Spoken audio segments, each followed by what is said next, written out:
الحمد لله نحمده ونصلي على رسوله الكريم أما بعد فأعوذ بالله من الشيطان الرجيم بسم الله الرحمن الرحيم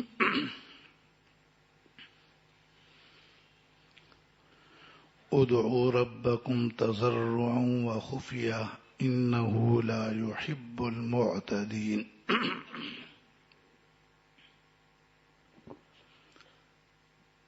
اللہ تعالیٰ کے حضور میں دعا مانگنے کے آداب ہیں. ان آداب کو ملحوظ رکھا جائے تو اللہ تعالیٰ کے ہاں دعا خوب قبول ہوتی ہے. کچھ امور ابتدا میں بیان کیے گئے تھے، کچھ امور ابھی عرض کرنے. جب دعا مانگنی ہو تو سب سے پہلے اللہ تعالی کی حمد کرنی. لمبی دعا ہو تو لمبی حمد، لمبی تعریف، اور اس کے بعد درود. یہ دو امور ایسی ہیں کہ اللہ تعالی کے ہاں پھر دعا قبول ہو جاتی ہے. مختصر حمد و صلات یہ ہے: الحمدللہ رب العالمین والصلاة والسلام علی سید الانبیاء والمرسلین. اور لمبی ہو تو مزید اللہ تعالی کی تعریف: الحمدللہ رب العالمین الرحمن الرحیم. بہت سارے کلمات حمد و ثنا کے. اور پھر درود ابراہیمی پڑھ لیا. آخر میں بھی درود ہو. شیخ الحدیث زکریا کاندھلوی رحمت اللہ علیہ فرماتی ہیں: اول میں بھی درود، آخر میں بھی درود، درمیان میں دعا قبول ہوتی ہے. اصل میں درود بھی دعا ہے. آپ علیہ السلام کے لیے اللہ کے حضور میں خاص قسم کی رحمت کی. تو فرماتے ہیں کہ جب اول اور آخر میں آپ کے لیے درود اور دعائے رحمت ہے تو یقیناً اللہ تعالی اپنے پیغمبر کے لیے یہ دعا قبول فرماتے ہیں.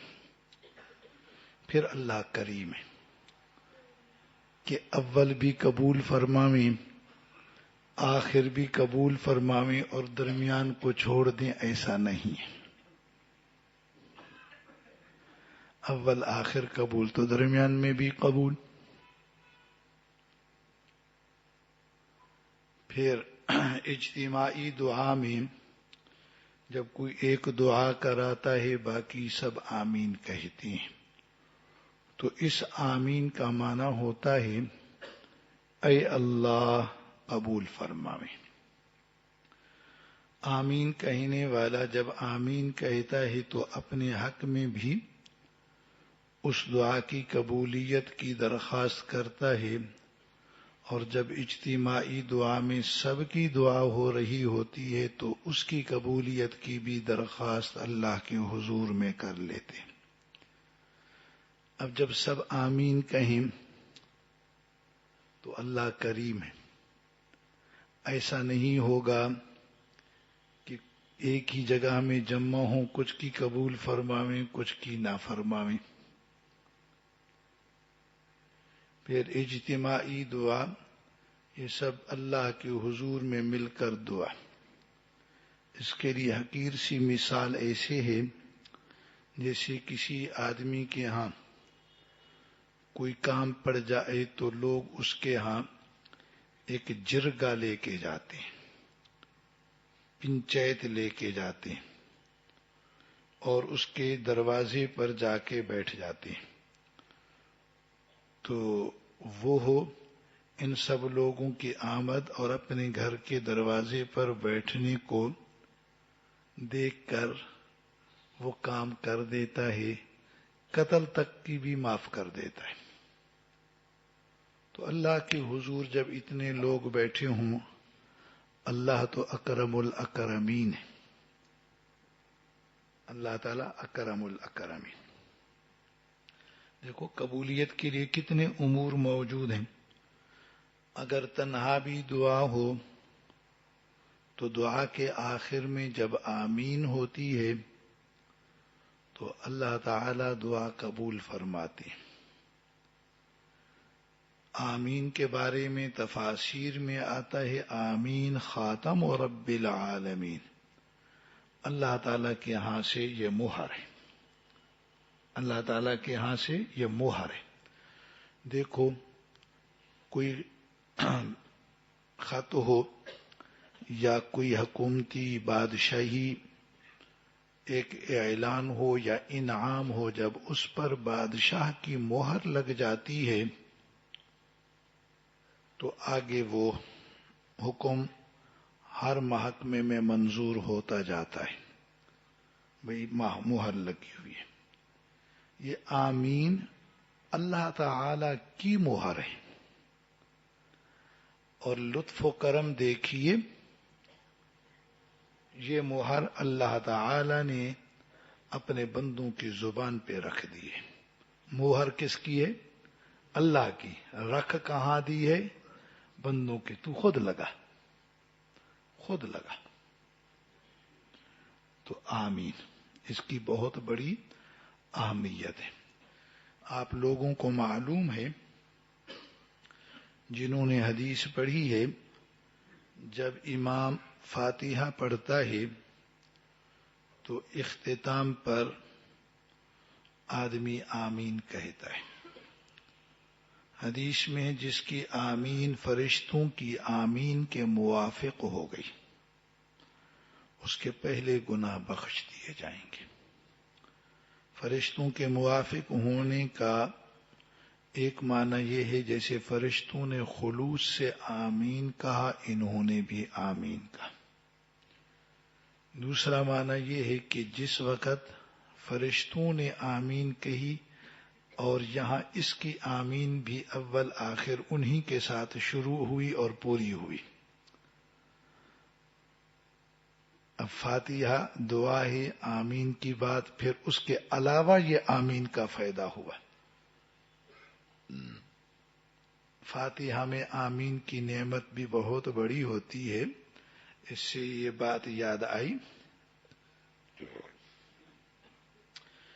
ایک بزرگ تھے جو ہمیشہ نماز با جماعت پڑھتے تھے، کبھی ان سے نماز با جماعت نہیں جاتی تھی۔ ایک دفعہ ان سے کسی سخت ضروری کام کی وجہ سے جماعت کی نماز رہ گئی۔ ان کو بڑی پریشانی ہوئی، تو انہوں نے وہی نماز 24 بار پڑھی۔ ایک وہ فرض ہوگی، 24 بار نفل کے طور پر پڑھی، تاکہ 24 اور 1 25۔ حدیث میں جماعت کے ساتھ نماز پڑھنے کا ثواب 25 گنا، ایک حدیث میں 27 گنا ہے۔ تو انہوں نے کہا جماعت رہ گئی ہے، میں نے تنہا پڑھی، یہ تو تنہا نماز رہی، اب جماعت کی ثواب کو پانے کے لیے اتنی قدر نوافل اور پالوں۔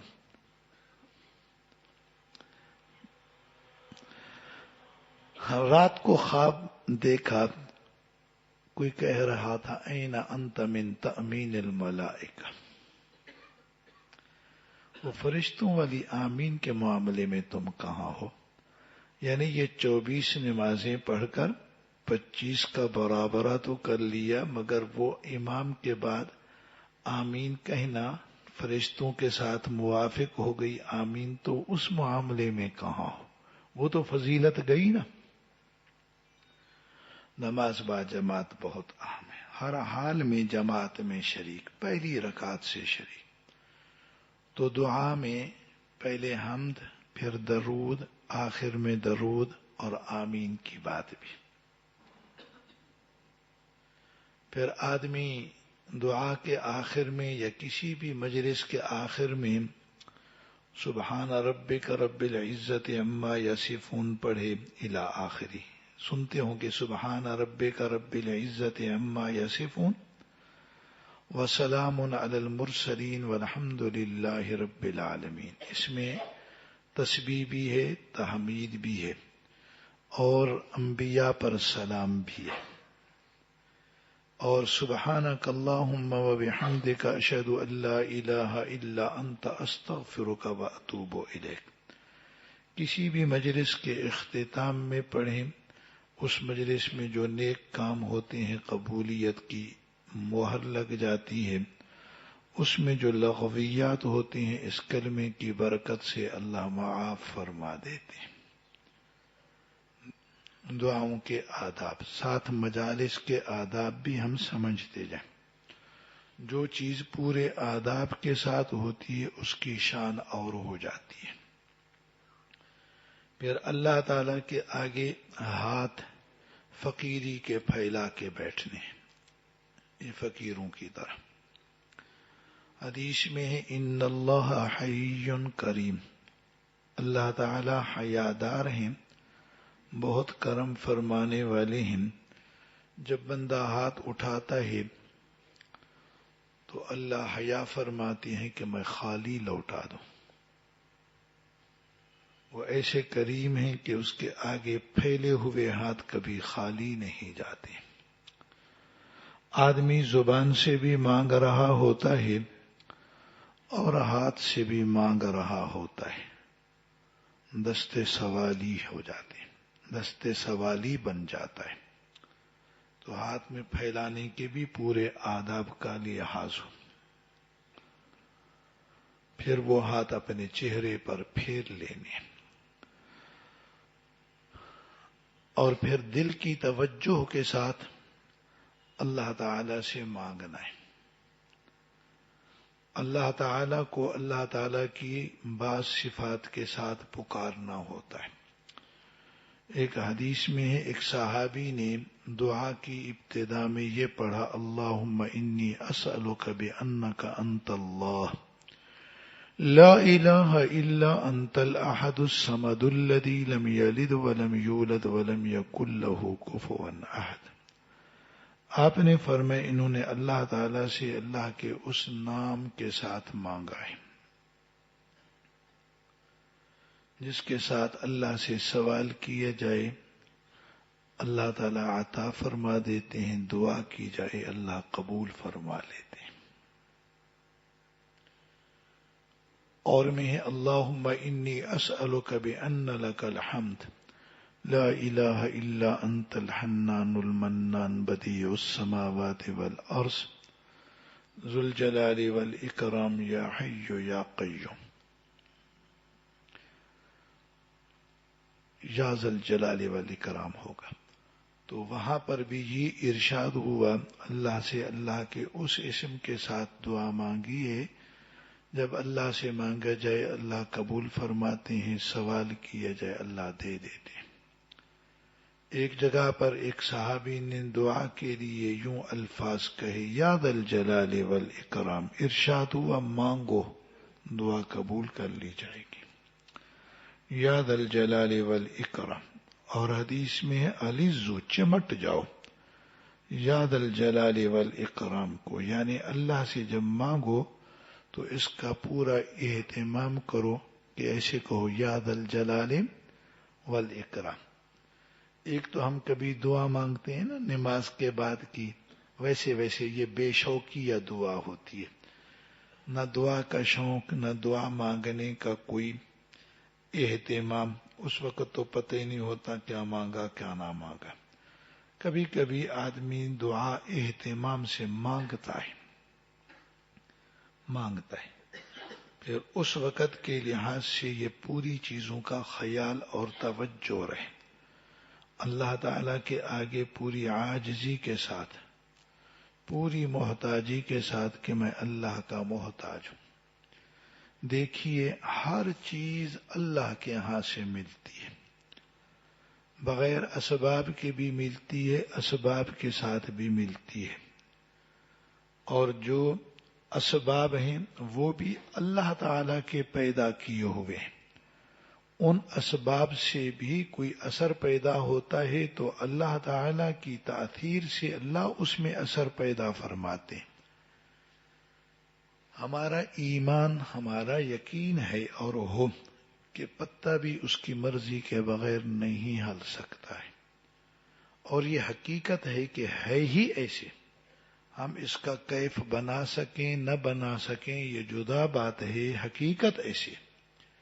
ہر چیز اللہ کی مرضی سے، اللہ کے حکم سے ہے۔ جب یہ بات ہے تو بندہ اللہ سے مانگے اور پورے یقین سے مانگے، پھر اللہ وہ چیز اسباب کے ساتھ دیویں، اللہ کی مرضی، بغیر اسباب کے اللہ دیویں، اللہ کی مرضی ہے۔ جب کوئی چیز بندہ اللہ سے مانگتا ہے وہ چیز ملتی ہے تو اس سے بندے کے اندر یہ یقین کی کیفیت پیدا ہوتی ہے کہ یہ اللہ نے مجھے دی کیونکہ میں نے اللہ سے مانگی۔ جب اللہ سے ہم نہ مانگیں اور ایسے ہی اسی کام میں چل پڑیں، دیتے وہاں بھی اللہ ہے مگر بندے کی یہ ایمانی کیفیت مضبوط نہیں ہوتی کہ یہ چیز اللہ نے مجھے عطا کی، بندے کی نظر صرف اسباب پہ رہ جاتی ہے۔ گو گہرائی میں سوچے گا تو پورا یہ استحضار ہوگا کہ اللہ نے دی، مگر سوچنے کے بعد دعا مانگنے کی وجہ سے باقاعدہ یہ بندے کا کیف بن جاتا ہے۔ اس لیے ہم نے یہ کیف اپنا بنانا ہے۔ نماز کے اندر التحیات کے آخر میں دعا ہوتی ہے، اس دعا کی بہت بڑی اہمیت ہے، مگر وہ ہم بغیر توجہ کے مانگتے ہیں، پتہ ہی نہیں ہوتا کون سی دعا مانگے۔ پھر بچپن میں ایک دعا بچوں والی ہمیں بچپن کے زمانے کی یاد کرائی جاتی ہے نماز حنفی میں، وہ تو بطور نمونے کے ایک یاد کرائی جاتی ہے، ہم چھوٹے جو ہوتے ہیں، مگر دعائیں بہت ساری ہیں۔ قرآن اور حدیث کی کوئی دعا مانگے اور ایک ایک دو دو تین تین بھی مانگے، جب امام مانگ رہا ہو جتنی دیر تک موقع رہے آپ دعا عربی زبان میں مانگتے رہا کریں، ایک دو تین ایسے۔ حضرت ابو بکر صدیق رضی اللہ عنہ نے آپ سے عرض کیا دعا سکھلائیں جو میں نماز میں مانگوں، تو آپ نے ان کو یہ دعا بتلائی، اللہم انی ظلمت نفسی ظلما کثیرا ولا یغفر الذنوب الا انت فاغفر لی مغفرۃ من عندک وارحمنی انک انت الغفور الرحیم۔ قرآن اور حدیث کی بہت ساری دعائیں، قرآن کے حفاظ کو تو قرآن والی دعائیں یاد ہی ہوں گی، کبھی ہاتھ اٹھا کے صرف یہی دعائیں بھی مانگا کرو۔ جو آدمی متہجدین ہوتے ہیں ان کے لیے روزانہ 15-20 منٹ کا دعا کا موقع ہوتا ہے۔ کچھ رفقا عصر کے بعد یا مغرب سے پہلے جب موقع ملتا ہے دعاؤں میں مصروف ہو جاتے ہیں، تو یہ دعائیں عربی والی قرآن والی مانگتے رہا کرو، ان دعاؤں کی بہت بڑی اہمیت ہے۔ پھر حدیث کی دعائیں ہیں، ظاہر ہے کہ حدیثیں ہم نے یاد نہ کی، دعائیں بھی ہم کو یاد نہ ہوں گی۔ اللہ جزائے خیر دے ان علماء کو جنہوں نے یہ دعائیں اپنی کتابوں میں جمع کر دی۔ الحزب الاعظم ہے، تھانوی رحمۃ اللہ علیہ کی مناجات مقبول ہے، ان کے اندر قرآن اور حدیث کی بہت ساری دعائیں جمع ہیں، مگر ان دعاؤں کو پڑھنا نہیں مانگنا ہے۔ کچھ صرف ایسے پڑھ لیتے ہیں، مانگنے والا انداز بھی نہیں ہوتا ہے۔ دعا مانگنے کا نام ہے، دعا پڑھنے کا نام نہیں ہے۔ دعا کا مانگنا معنی بھی ہوتا ہے مانگنا۔ دعا سجدے میں بھی کی جا سکتی ہے، پھر فرضی نماز کے سجدوں میں اتنا موقع نہیں ہوتا، نفلی نمازوں کے سجدوں میں موقع ہوتا ہے، آپ اسی میں بھی موقع تلاش کریں۔ نبی کریم صلی اللہ علیہ وسلم کا ارشاد اقرب ما یکون العبد من ربہ وہو ساجد، بندہ اپنے رب کے سب سے زیادہ قریب اس وقت ہوتا ہے جب وہ سجدے میں ہوتا ہے۔ جتنا بندہ اللہ کے آگے جھکتا ہے، تواضع کرتا ہے، اتنا اللہ کے قریب ہوتا ہے. من تواضع للہ رفعہ اللہ. یہ بس زمین پہ گرا، اللہ کے قریب ہو گیا. تو حدیث میں بندہ اپنے رب کے سب سے زیادہ قریب ہوتا ہے جب وہ سجدے میں ہو. فرمائے دعا زیادہ کیا کرو. نماز کے سجدوں میں جب دعا ہے تو وہ عربی زبان میں، اپنی اپنی زبانوں میں نہیں. اپنی زبان بولنے سے تو نماز اسی وقت ٹوٹ جائے گی. اور تنہا ویسا سجدہ ہو بغیر نماز کے، اس میں بھی دعا کی جا سکتی ہے. وہ بھی سجدے کی طرح سجدہ، ہاتھ جس طرح سجدے میں رکھے جاتے ہیں اسی طرح سجدے کے اندر دعا کے موقع پر دعا کی طرح ہاتھ نہیں رکھنے ہوتے ہیں. یہ غلط ہے. بس جیسے سجدہ ہوتا ویسے پھر بندہ اللہ سے مانگتا رہے. تنہا جو سجدہ ہوتا ہے اس میں آپ اپنی زبان کے اندر بھی اللہ تعالی سے مانگ سکتے ہیں، کیونکہ وہ نماز نہیں ہے. رات کی آخری تہائی میں یا آدھی رات کے بعد دعا قبول ہوتی ہے.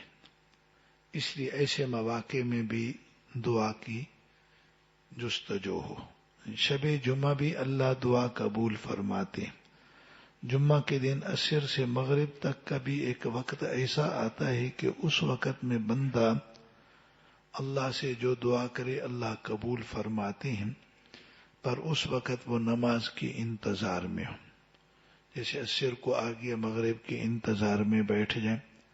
گھر میں عورتیں اپنے مصلے پر نماز کے انتظار کے لیے بیٹھ جائیں. اب نماز کا عمل بھی شروع ہو گیا، ادھر سے دعا ہے اللہ قبول فرماتے ہیں. اللہ تعالیٰ مسافر کی دعا قبول فرماتے ہیں. طلباء کرام مسافر ہیں، اسے اپنی اس مسافری کا فائدہ اٹھائیں.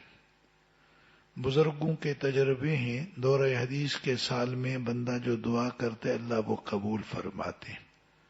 اس کا بھی فائدہ اٹھایا جائے. حدیث میں غائب کے لیے دعا قبول ہوتی ہے، بلکہ تمام دعاؤں میں سب سے زیادہ جلد جو دعا قبول ہوتی ہے وہ غائب کے لیے.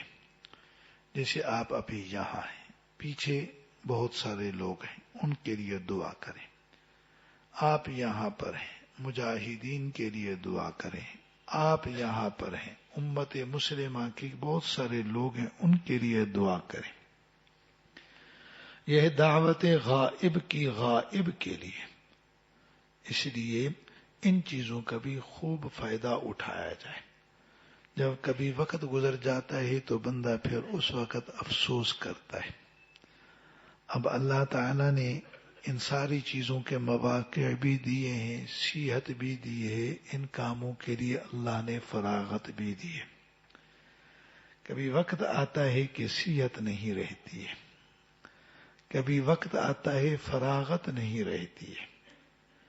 جتنی فراغت طلباء کرام کو حاصل ہے شاید ہی کسی کو حاصل ہو. بایمانہ کہ وہ اللہ کے ان کاموں ہی کے لیے فارغ ہے، کوئی اور کام ہمارے ذمے نہ رہا. تو اس لیے یہ خوب دعائیں اللہ تعالی سے خوب مانگنا ہے. مانگنے کے اندر منت ہو. منت کہتے ہیں ایک چیز کو بار بار کہنا. یا اللہ کہتے ہیں دعا میں تکرار، اس سے دعا جلد قبول بھی ہوتی ہے. دعا میں تکرار سے آدمی کے اندر التجا کی کیفیت بھی زیادہ ہوتی ہے. بندہ ایسے کہنا اللہ بخش دے، بخش دیں، اللہ بخش دیں، لگا ہی رہے، منت کرے اللہ بخش دیں. کوئی چارہ ہی نہیں ہے آپ کے سوا. آپ کی مغفرت کے بغیر تو ہمارا کوئی چارہ ہی نہیں ہے. ہر گناہ کی معافی.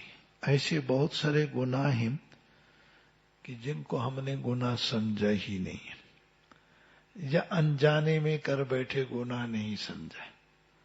حدیث کے اندر تو ہر طرح کے الفاظ موجود ہیں، ہر طرح کے، جو خطأً کیے، جو عمدن کیے، وہاں تو ہر چیز ہے، ہر چیز. اگر ہم حدیث کی دعاؤں کو مانگیں گے نا پھر ساری ترتیب ہوگی. تو سجدے کے اندر اللہ کے حضور میں گڑ گڑا کر کے مانگنا ہے، عاجزی اور تضرع کے ساتھ مانگنا ہے. جناب طاؤس رحمت اللہ علیہ فرماتے ہیں ایک دفعہ میں مسجد حرام میں حتیم والی جگہ میں تھا. حتیم کا حصہ یہ بیت اللہ کا ہی حصہ ہے.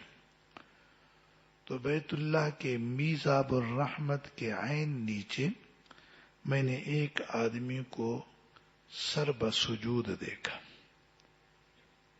سر بسجود. اب بیت اللہ کے آگے اور وہ بھی حتیم میں، یعنی بیت اللہ کے اندر، حتیم میں ہونا بیت اللہ کے اندر ہونا ہے. عین میزاب الرحمت. کوئی آدمی بڑی عجیب ملتجیانہ انداز میں، متضرعانہ انداز میں اللہ سے دعا کر رہے تھے. عبیدوں کا بھی فنائی کا، اللہ آپ کا چھوٹا سا غلام، چھوٹا سا بندہ آپ کے گھر کے فنا میں، گھر کے صحن میں پڑا ہوا ہے. فقیروں کا بے فنا ایک، آپ کا فقیر ہے، محتاج ہے. بے فنا ایک، فقیروں کا بے فنا ایک. سائلوں کا بے فنا ایک، آپ کے حضور میں سوال کرنے والا سوالی آپ کے گھر کے صحن میں پڑا ہے. مسکینوں کا بھی فنا ایک، آپ کا مسکین، آپ کے. اب دیکھو ادھر جگہ کیسی، ادھر سجدہ، ادھر الفاظ اللہ کے حضور میں کیسے ہیں.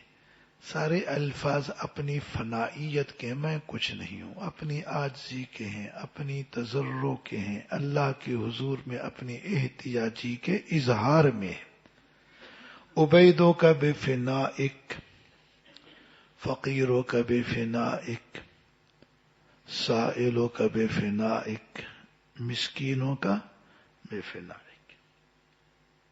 اللہ کے حضور مانگنے میں بڑی عاجزی، بڑی انکساری، بڑی انکساری. پھر دعا کی قبولیت بھی ہے، اللہ کے ساتھ تعلق بھی کبھی بنتا ہے، اللہ تعالی کا قرب بھی حاصل ہوتا ہے. دعا میں صرف یہ چیز نہیں کہ جو مانگو وہ ملے تو ٹھیک، باقی کچھ نہیں. دعا میں بہت کچھ ہے. دعا میں بندے کی بہت ساری کیفیات بنتی ہیں. دعا میں بندے کا اللہ کی ذات کے ساتھ بہت زیادہ تعلق بنتا ہے. نبی کریم صلی اللہ علیہ وسلم کی دعائیں حدیث میں بندہ حیران رہ جاتا ہے. کتنی اللہ نے آپ میں عبدیت، تواضع رکھی. ہر چیز اللہ سے مانگی جا رہی ہے. اور امت کو یہ ساری دعاؤں کی تعلیم، میرے اور آپ کی تعلیم کے لیے بھی یہ دعائیں تھیں،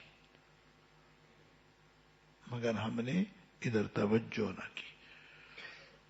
تو وہ آدمی جو سجدے میں ان الفاظ سے اللہ کے حضور اپنی عاجزی کا اظہار کر رہے تھے، جب انہوں نے سر اٹھایا تو میں نے دیکھا وہ حضرت حسین رضی اللہ عنہ کے بیٹے حضرت زین العابدین تھے. ان کا نام تھا زین العابدین، علی ابن حسین. علی ابن حسین، حضرت حسین کے یہ وہ شہزادے ہیں جو کربلا کے خطرناک معرکے میں بچ آئے تھے. بالکل ابتدائی بلوغت تھی، بخار تھا. کربلا کے میدان میں خانوادہ نبوت پیاسا پیاسا کٹ رہا تھا.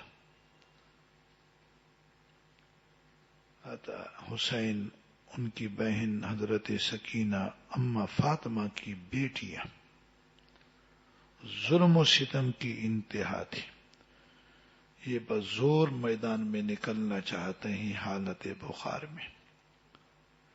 پھپھو سکینہ فاطمہ کی بیٹی نے پکڑ لیا زور سے، نہیں نکلنے دیا. بچہ بیمار ہو، پورے خاندان کو یہ ختم کرنا چاہتے ہیں، تمہیں بھی ختم کر دیں گے. بہرحال اللہ نے ان کو دیا. ان کو یہ نہیں کہ میں اس آدمی کا بیٹا ہوں جو جنت کے نوجوانوں کے سردار ہیں، میں ان کا پوتا ہوں جو جنتی عورتوں کی سردار، میں ان کا نواسا ہوں جنہیں امام الانبیاء کہا جاتا ہے. اللہ کے حضور وہ عبادت کرتے تھے، پورے زمانے میں ان کا لقب ہو گیا تھا زین العابدین، عبادت کرنے والوں کی زینت. روزانہ 1000 رکعت نماز پڑھتے تھے. یہ ہے زین العابدین. اور یہاں اللہ کے حضور سجدے میں گر کر ان کی فقیری کا انداز تو دیکھو، عبیدوں کا بے فنائک. پھر یہ الفاظ ہیں، کیفیت دل کی کیا ہوگی؟ ہم الفاظ تو وہ کہہ دیں، کیفیت کہاں سے لاویں؟ اپنے اپنے انداز کی کیفیت بندہ بناوے اور اللہ تعالی سے مانگے. کبھی بھی اللہ کے حضور میں آدمی کو مایوسی اور نا امیدی نہ ہو. اللہ کی ساری مخلوق اللہ کو پکارتی ہے، اللہ سے مانگتی ہے، اسی کو مشکل کشا سمجھتی ہے، جانور تک بھی. اللہ کے ایک پیغمبر اپنی جماعت اور قوم کے ساتھ بارش کی دعا کے لیے جا رہے تھے، اور راستے کے اندر ایک چونٹی آسمان کی طرف اپنے پاؤں کیے ہوئی تھی، پاؤں اس کے ہاتھ تھے، اللہ سے مانگ رہی تھی. فرمایا واپس لوٹ جاؤ. مطلب اس کا یہ بیان کیا گیا، اس چونٹی کی وجہ سے اللہ تعالی نے بارش کا انتظام فرما دیا ہے. ارجو، واپس جاؤ، واپس جاؤ. یہ بارشیں ہوتی مدت بعد، نہ معلوم اللہ کی کس مخلوق کی استدعا سے یہ دعا قبول ہوئی.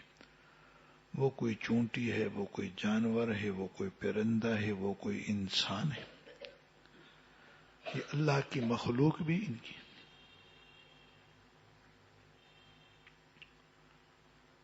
تو وہ ایک واقعہ پہلے بھی سنایا ہوگا، چلیے دوبارہ سن لیں، آخر میں بات ہے. ایک اللہ کے نیک بندے تھے، بہت بزرگ، ان کی درود کے متعلق اہم کتاب بھی موجود ہے.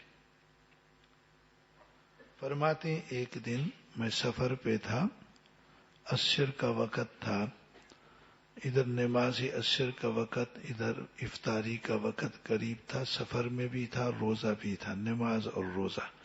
پانی میرے پاس ختم ہو چکا تھا، نہ وضو کا پانی تھا، نہ افطاری کے لیے پانی تھا. ایک جگہ پر سے گزرا تو وہاں پر کنواں نظر آیا، خوش ہوا، چلو کنواں تو مل گیا، پانی کا انتظام ہوا. لیکن جب کنویں پہ پہنچا تو پریشانی ہوئی، کنویں پہ کوئی ڈول نہیں تھا. پانی کنویں میں تھا، ڈول نہیں تھا. پریشانی کیسے کرو؟ تھوڑی دیر گزری کہ ایک بچی آئی، اس کے پاس پانی کا خالی مٹکا تھا، وہ کنویں پہ. میں حیران رہ گیا، پریشان بھی ہو گیا. بچی ہے، پانی لینے کے لیے آئی، ڈول تو ہے نہیں، ساتھ بھی ڈول نہیں لائی. مگر اسے کوئی پریشانی نہیں تھی. ڈول رکھا، کوئی چیز پڑھی، لعاب کنویں میں ڈالی. خود بخود کنویں کا پانی گہرائی سے کنویں کے کنارے پر پہنچ گیا. آرام سے اس نے مٹکا بھر لیا. میں نے اس بچی سے ماجرا پوچھا. کہتی یہاں پیچھے ہماری بستی ہے، سب بستی والوں کا کنواں یہ ہے، سب بستی والی بغیر ڈول کے پانی لیتے ہیں. میں نے کہا بیبی کیا پڑھتے ہیں اور آپ نے کیا پڑھا؟ تو انہوں نے ایک مخصوص درود بتلایا. یہ دلائل الخیرات نامی کتاب کے مصنف اپنا قصہ بیان فرما رہے ہیں. بس اسی سے سارا بند. پڑھنے کا بھی یقین ہوتا ہے، پڑھنے کا بھی کیا ہوتا ہے؟ یقین. یقین بڑی چیز ہے. یہاں یہ یقین کے ساتھ یہ سب وظائف کے برکات. فرماتے میں تو حیران رہ گیا بستی والوں کے اس ایمان و یقین پر. اب وہ بچی چلی گئی، پانی نیچے چلا گیا. ایک اور منظر آ گیا. جنگل کا ایک شیر پانی پینے کے لیے کنویں پر آیا. میں حیران بھی پریشان بھی. پانی تو باہر ہے ہی نہیں، جانوروں کے تو ڈول بھی ہو تو کوئی فائدہ ہے. اور وہ بچی نے تو درود پڑھا تھا، یہ درود پڑھنے کا کام. بہت ہی پیاسا تھا، پانی کی خوشبو پر یہاں پہنچا، کنویں کے قریب آیا، نیچے منہ کیا. پانی بہت نیچے تھا. اب کیا کرے؟ اگلے ہی لمحے اس نے منہ سیدھا آسمان کی طرف کیا، ایسے کیا. میری حیرت کی انتہا نہ رہی. منہ بعد میں نیچے کیا، پانی کنویں کے کنارے پر پہلے پہنچ چکا تھا. جانور کس سے مانگتے ہیں؟ سبحان اللہ. ان کو پتہ ہے ہمارے اللہ کہاں ہے. اللہ آسمان میں. ان کا تو بس ایسے دیکھنا ہی ہوا، اللہ کی طرف دیکھنا. اللہ کی تو جانور بھی اللہ سے مانگتے ہیں، ہم نے بھی اللہ سے مانگنا ہے اور خوب مانگنا ہے. مانگنے کے مواقع میں دائیں بائیں نہیں ہونا. پھر طلباء کرام کا ایک بابرکت ماحول ہوتا ہے الحمدللہ. بے شک وقت فراغت میں ادھر ادھر بندہ مصروف، لیکن اعمال میں ماحول بہترین دیتے ہیں. یہ نماز، تلاوت، دعا، جب اجتماعی مواقع تو ان کے ساتھ بیٹھنے سے بھی طبیعت میں کیفیت پیدا ہوتی ہے. تو عرض یہ ہے کہ اس ماحول سے نا ہم فائدہ اٹھائیں سارے کے سارے. دعا، اللہ کی حضور اہتمام، اللہ سے منت سے مانگنا. ویسے ہم غریبوں کا اللہ کے سوا ہے کون؟ اسباب کے درجے میں لوگوں کے پاس کئی اسباب ہوں گے، نظر ہوگی. ہمارے پاس کیا ہے؟ ہو بھی سی اسباب تو ان کی حیثیت کیا ہے؟ اللہ کے سوا ہمارا کون ہے؟ اللہ کو پکار کرو. اللہ آپ کے سوا کوئی رب نہیں، آپ کے سوا کوئی الہ نہیں، آپ کے در کے سوا کوئی در نہیں، آپ کے گھر کے سوا کوئی گھر نہیں. میرا آپ کے سوا ہے ہی کوئی نہیں. آپ ہی مأوا ہیں، آپ ہی ملجا ہیں اور آپ ہی عطا فرمانے والے ہیں. ہر چیز اس طرح اللہ سے بس اپنے اپنے انداز میں مانگتے ہی رہا کریں. وہ نہ نہیں فرماتے، ادھر نہ نہیں ہے. میرے اور آپ کے مانگنے میں کمی کوتاہی ہو سکتی ہے، اس کے یہاں سے نہ نہیں ہے. وہاں نہ کا سوال ہی نہیں ہے. وہ نہ نہیں کرتے ہیں، وہ دیتے ہیں. پھر جب دے دیویں، آج دیویں، کل دیویں. جو مانگا قیامت میں اس سے بڑھ کے دے دیویں. جو مانگا اس کی جگہ پر یہاں کچھ اور دے دیویں. جو مانگا اس کی جگہ پر مصیبت ٹال دیویں. نہ تو نہیں ہے نا، اس کے یہاں سے نہ نہیں ہے. وہ شیخ سعدی رحمت اللہ علیہ کا ایک بزرگ کا مصرع ہے جو خواب میں اسے کہا گیا این درگہ ما درگہ نا امیدی نیست،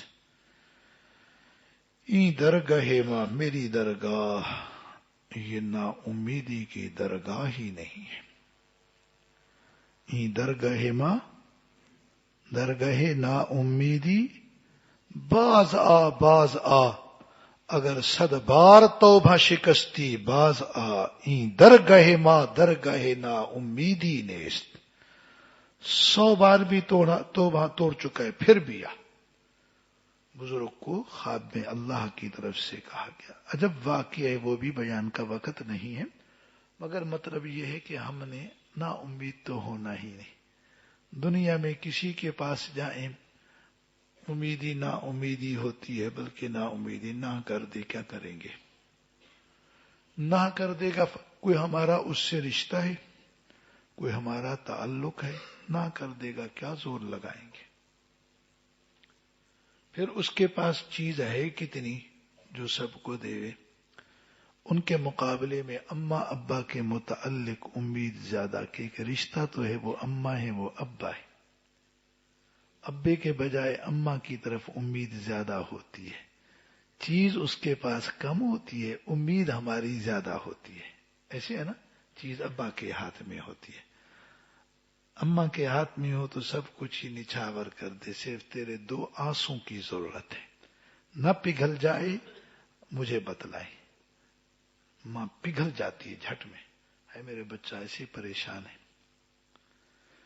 اپنی دعاؤں کے لیے اپنے ماں باپ کو بھی درخواست کیا کرو. موسیٰ علیہ السلام کا قصہ نہیں سنا تھا کہ ان کے ساتھ جنت میں جو رفیق تھا اس کے لیے دعا کون کرتی تھی؟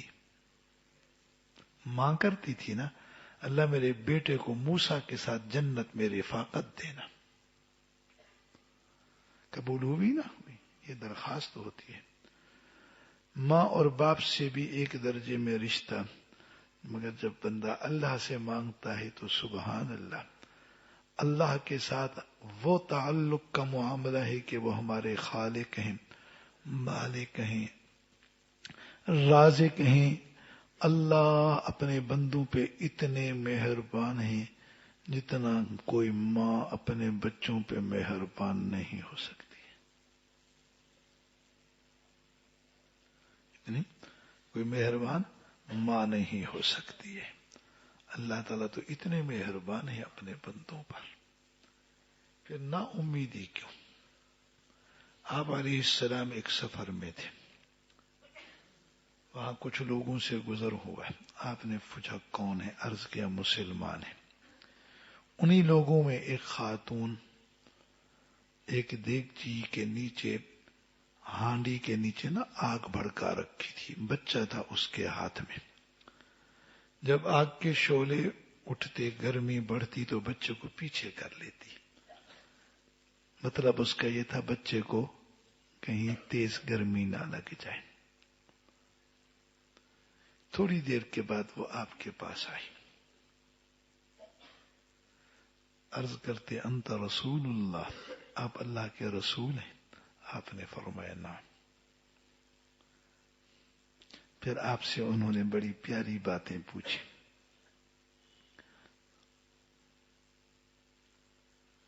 عرض کیا کیا اللہ اپنے بندوں پر اس سے زیادہ مہربان نہیں جتنی کہ ماں اپنے بچوں پر؟ آپ نے فرمایا بلا کیوں نہیں، یعنی اللہ زیادہ مہربان ہے. پھر عرض کیا ماں تو اپنے بچے کو آگ میں نہیں ڈالتی. بات سمجھ آئیے نا، اللہ زیادہ آپ علیہ السلام نے سر مبارک جھکا لیا اور آپ رونے لگے.